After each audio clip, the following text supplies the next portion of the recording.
Heap heap હુર્રે. આપણે જ્યારે બાળપણમાં હતા ત્યારે આપણે આ શબ્દ વારંવાર પ્રયોગ કરતા હતા. નામથી જ આપણને ખબર પડે છે કે એકદમ આનંદમય શબ્દ છે. એટલે આ વિષયમાં બાળકોને લઈને બનાવવામાં આવેલી ફિલ્મ એટલે હિપ હિપ હુર્રે.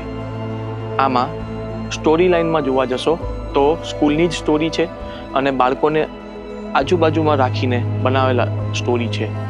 આ સિવાય આમાં ભૂત પ્રેતનો પણ સમાવેશ કરેલ છે, પણ એટલું હળવું ફૂલ મૂવી છે કે તમને એ મૂવી જોઈને ડર નહીં લાગે, ઉપરથી તમને ખૂબ જ હસવું આવશે. આ ફિલ્મમાં સંજય ગોરડિયા, એમની સાથે આપણા સૌના ફેમસ એવા કિશોર કાકા એટલે કે સ્મિત પંડ્યા પણ આ મૂવીમાં છે. લાગે છે કે સ્મિત પંડ્યાને આવા જ રોલ પસંદ છે. આની પહેલા ભૂતનું મૂવી ફાટીને પણ એ હતું. એ સિવાય આ બીજું એમનું ભૂતનું મૂવી છે હિપ હિપ હુર્રે.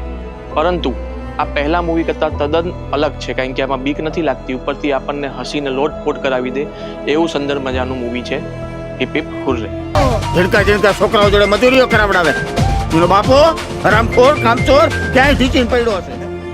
મૂવીમાં નાના બાળકો જોડે પણ સુંદર અભિનય કરાવવામાં આવ્યો છે અને આ મૂવી લગભગ નાના બાળકોને લઈને જ બનાવવામાં આવ્યું છે, એટલે આને યુ રેટેડ મળ્યું છે. યુ રેટિંગના લીધે તમે નાના બાળકો પણ આ મૂવીને સરળતાથી જોઈ શકે છે. મૂવીની સ્ટારકાસ્ટ એ તો સરસ જ છે.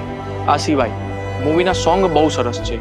હા સૂરજ નીકળ્યો જાગી તું ઊભો થા અને બેકગ્રાઉન્ડ મ્યુઝિક પણ સરસ આપ્યું છે. આ સિવાય જો તમે જુઓ તો ગુજરાતી મૂવીઝમાં જનરલી વીએફએક્સ ઇફેક્ટ સામાન્ય હોય છે, પરંતુ ભૂતના સીન માટેની જે વીએફએક્સ આમાં ક્રિએટ કરવામાં આવી છે એ અદ્ભુત કરવામાં આવી છે. પરંતુ સેકન્ડ હાફમાં મૂવી ધીમે ધીમે સ્લો થતું જાય એવું જણાય છે, એટલે આ મૂવીને 5 માંથી 3 સ્ટાર આપી શકાય છે. અને બાળકો માટે સુંદર મજાનું મૂવી છે, એટલે જો આપ ઈચ્છો તો આપના નાના નાના ભૂલકાઓને લઈને આ મૂવી જોવા જઈ શકો.